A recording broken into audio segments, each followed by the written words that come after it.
Olá, eu sou a professora Daniele Nicolodelli, da Universidade Federal de Santa Catarina, e estou aqui para conversar com vocês a respeito da pesquisa científica na educação básica. Essa é a primeira de 2 videoaulas que serão gravadas sobre o assunto.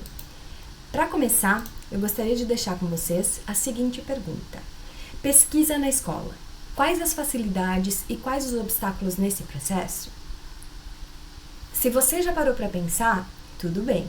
Se não parou, dá uma pausa nesse vídeo nesse momento, resgata um pedacinho de papel e anota aí. O que pode facilitar o processo de pesquisa na escola e o que dificulta? Eu vou deixar aqui algumas alternativas. Com relação às facilidades, eu gostaria de elencar o fato de que a escola é permeada por questões sociais, econômicas, culturais, ambientais, que podem suscitar problemas de pesquisa reais a serem investigados pelos estudantes.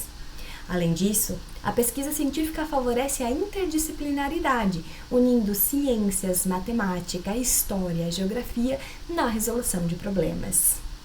Também quero destacar que, nos dias atuais, o acesso a tecnologias, celulares, tablets e o próprio acesso à internet é muito mais facilitado do que há alguns anos atrás, o que também facilita o processo de pesquisa.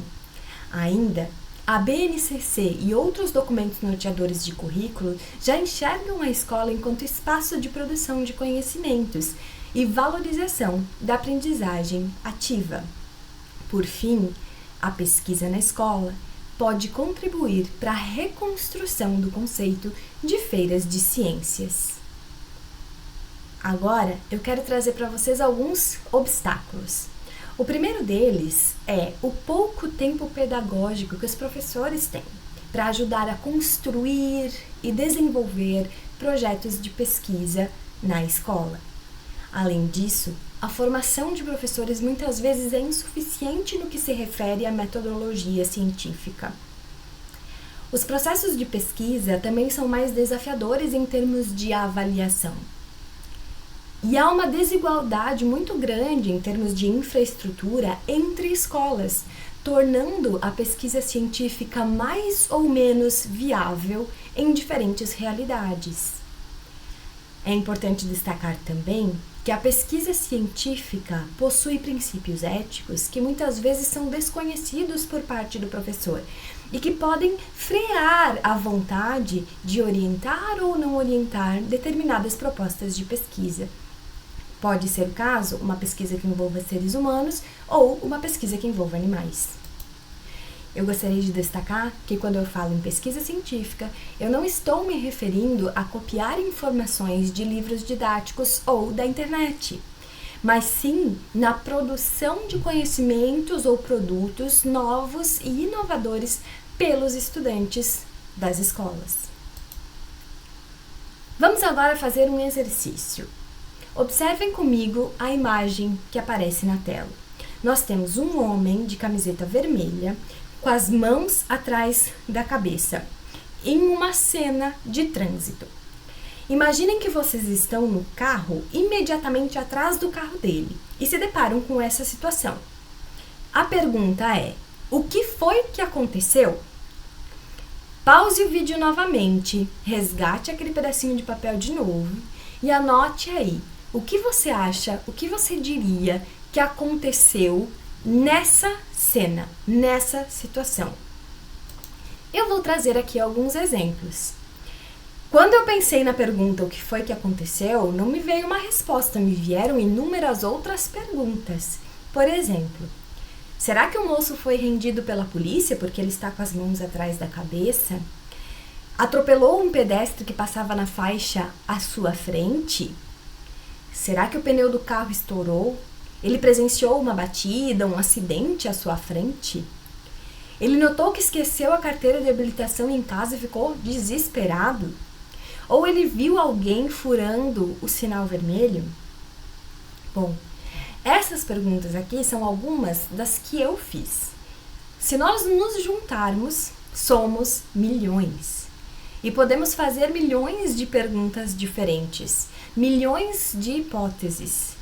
A gente está aqui observando um mesmo fato, um mesmo fenômeno, mas a gente constrói inúmeras explicações diferentes sobre o que pode ou não pode ter ocorrido nessa situação.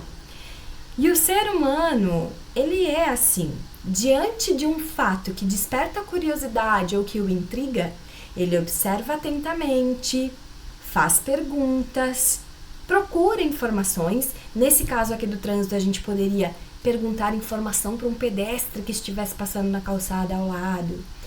Poderíamos ir até o moço, perguntar para ele o que foi que aconteceu.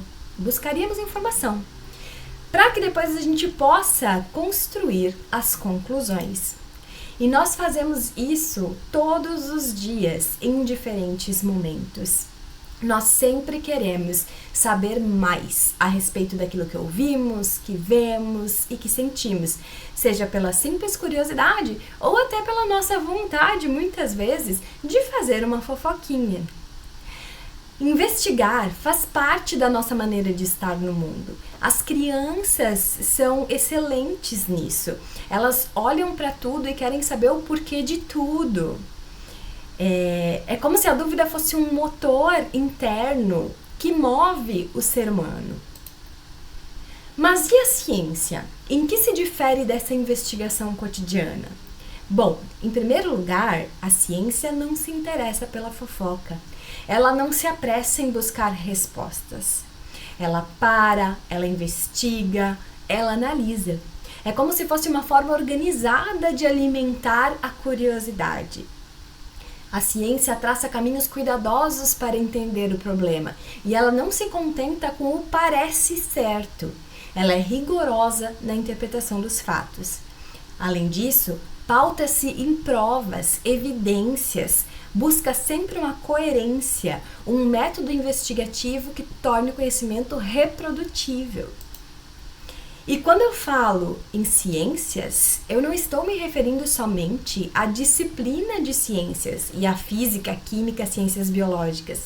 Eu estou me referindo a todas as áreas de conhecimento, o que inclui sim as ciências exatas e da Terra e as biológicas, mas também as engenharias, a ciência da saúde, as ciências agrárias, a linguística, letras e artes, a área de ciências sociais aplicadas e de ciências humanas. A partir de agora, nós vamos discutir alguns elementos básicos que aparecem em toda pesquisa científica, independentemente de área.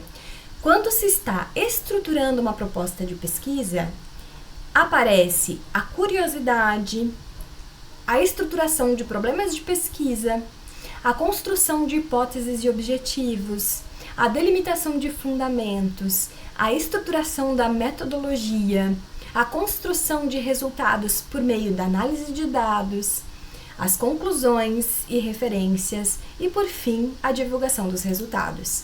Nessa primeira videoaula, parte 1, nós vamos ver os 4 primeiros tópicos. Começando agora pela curiosidade. Na verdade, a introdução que eu fiz a essa aula já falou muito sobre isso. E a gente conversou, inclusive, a respeito do fato de que as crianças são muito curiosas e são muito movidas pelos porquês das coisas. A investigação científica é fruto da inquietação de pesquisadores. A ciência também se faz a partir da curiosidade. Nenhum pesquisador vai despender anos e anos fazendo uma pesquisa científica se ela não o interessa, se ela não desperta a sua curiosidade. Então, o nosso motor inicial é a curiosidade.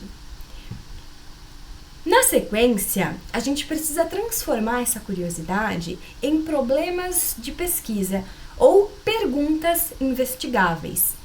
Uma pesquisa pode ter um único problema de pesquisa ou pode ter mais de um, pode ter vários, dependendo da sua extensão temporal, da sua extensão conceitual, dependendo do número de pessoas que estão disponíveis para trabalhar nessa pesquisa, enfim, das condições de financiamento do pesquisador, certo? Então, podem ter pesquisas com um problema de pesquisa ou com mais.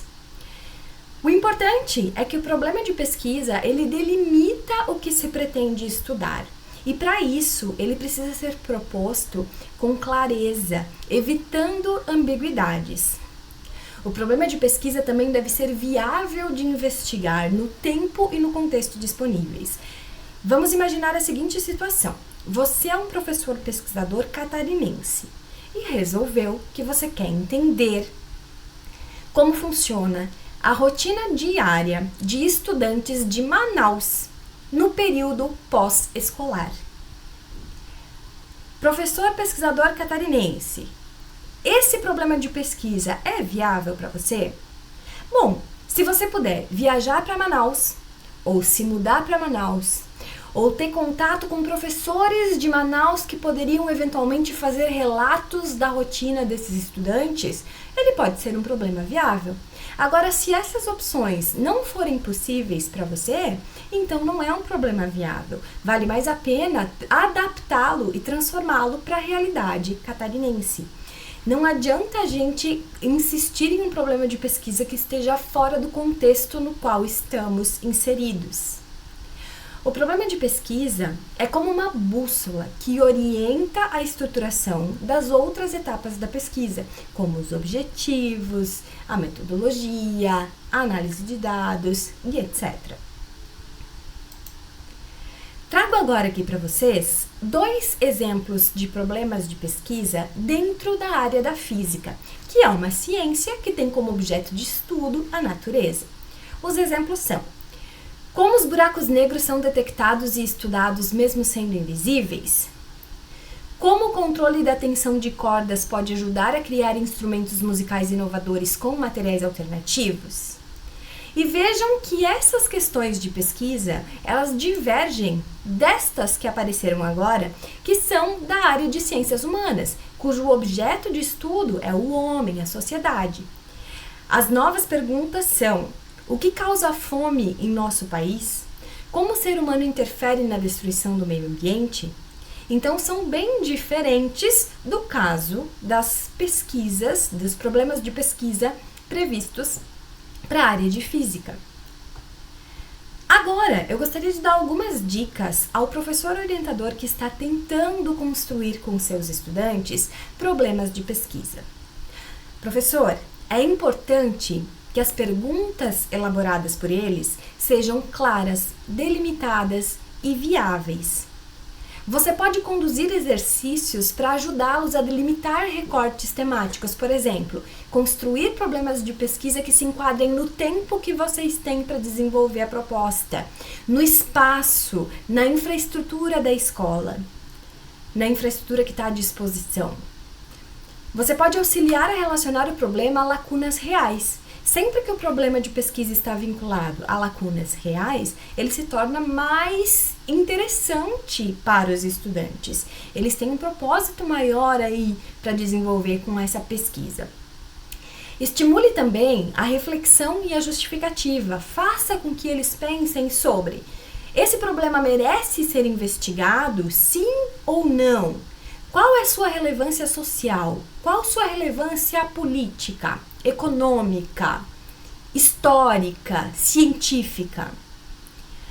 Apoie sempre a transformação da curiosidade em questões de pesquisa investigável e trabalhe com exemplos bons e ruins, pedindo aos seus estudantes sempre a reescrita sucessiva.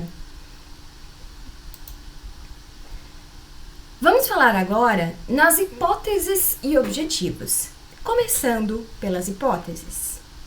Então, uma hipótese, na verdade, é uma explicação provisória. Quando a gente começa a desenvolver uma pesquisa científica, a gente não sabe a resposta do problema, porque se a gente soubesse, não haveria por que investigar. Mas nós podemos ter explicações possíveis, explicações provisórias. Com o desenvolvimento da pesquisa e a conclusão e a chegada dos resultados, a gente pode perceber que as nossas hipóteses estavam corretas, incorretas ou parcialmente corretas. Não necessariamente a hipótese precisa ser verdadeira. Ela pode ser desmitificada durante o processo de pesquisa científica.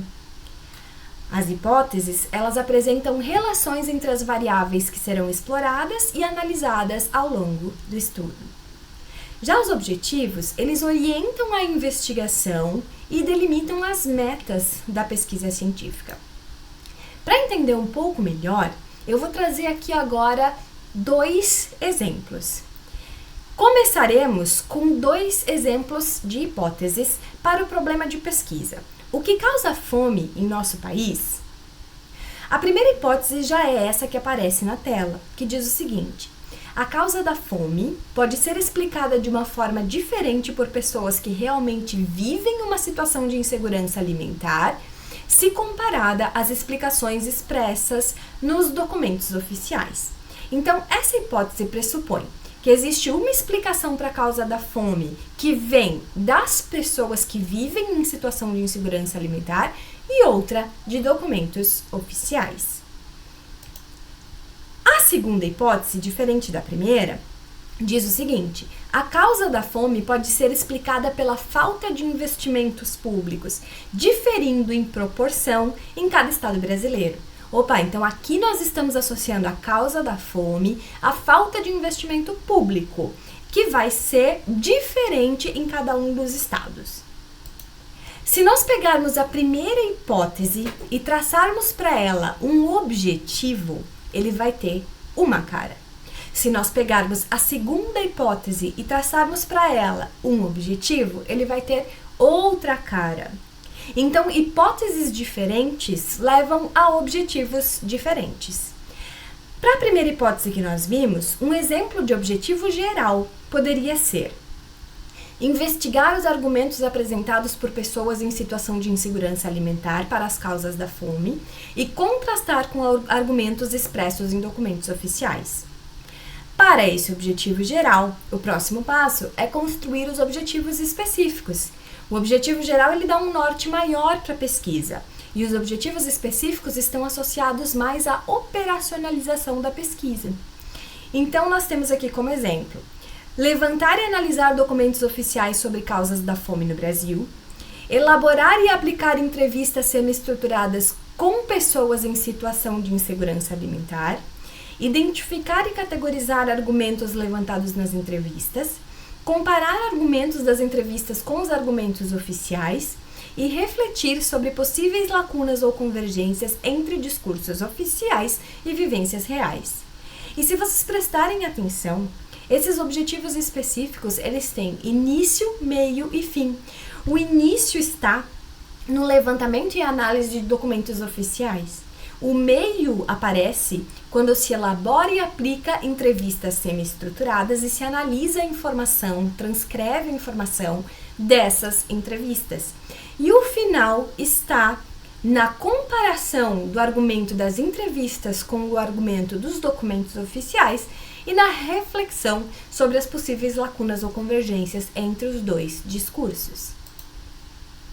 Para a segunda hipótese, que tinha como enunciado: a causa da fome pode ser explicada pela falta de investimentos públicos, diferindo em proporção em cada estado brasileiro, um objetivo geral possível é investigar junto a gestores estaduais como são investidos recursos financeiros públicos em seus estados no combate às causas da fome e, com isso, traçar um panorama nacional.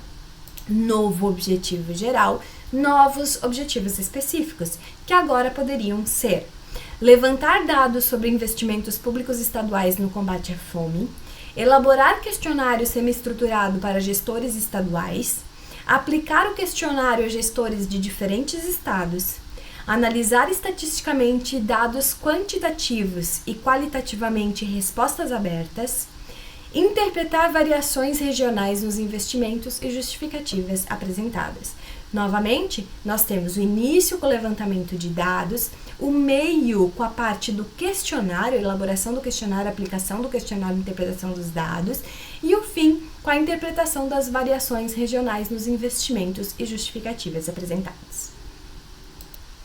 Professor orientador que está buscando dicas para construir com seus alunos hipóteses e objetivos, aqui vão algumas. Em primeiro lugar, os alunos têm dificuldade em enxergar a coerência lógica entre objetivos, hipóteses e problema de pesquisa. Esse é um ponto no qual o professor precisa ajudar. Também é importante incentivar o uso de verbos de ação precisos e mensuráveis, como analisar, comparar, identificar, caracterizar e propor, especialmente na hora de descrever os objetivos da pesquisa. Ainda, o professor pode ensinar a hierarquia entre os objetivos, lembrando aos estudantes que o objetivo geral indica o propósito maior da pesquisa, enquanto os específicos, como a gente mencionou anteriormente, eles indicam mais a operacionalização em etapas para que se chegue ao objetivo geral. Ainda, o professor pode auxiliar na construção de objetivos específicos exequíveis no tempo e com os recursos que estão disponíveis na escola. Pode promover também a análise crítica dos objetivos formulados, incentivando a reflexão sobre eles. Faça com que os alunos pensem sobre questões, por exemplo, será que esses objetivos se complementam? Será que esses objetivos se repetem? Será que eles cobrem o problema inteiro? Chegamos assim aos fundamentos. Nos fundamentos aparece o conhecimento científico que já foi produzido sobre um determinado assunto que está sendo investigado por outros cientistas e outros pesquisadores.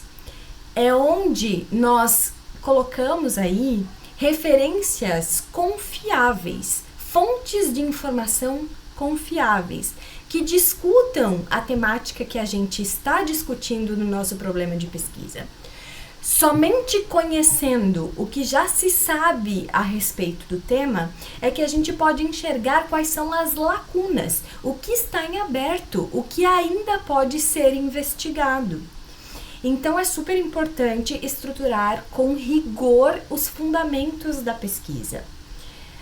É um ótimo momento para discutir com os estudantes a importância de fontes confiáveis.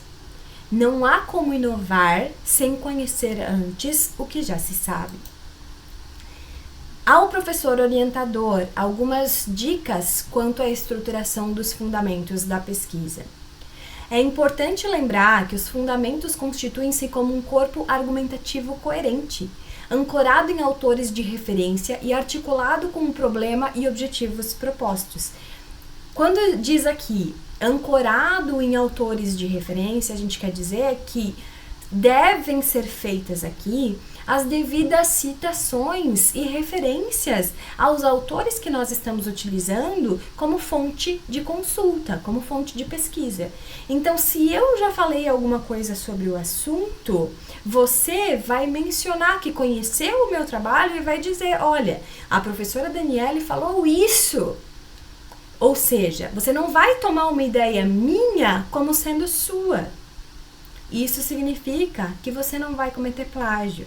Então, os fundamentos da pesquisa auxiliam o professor, né, a orientar os alunos a não cometer plágio, a buscar fontes confiáveis de informação.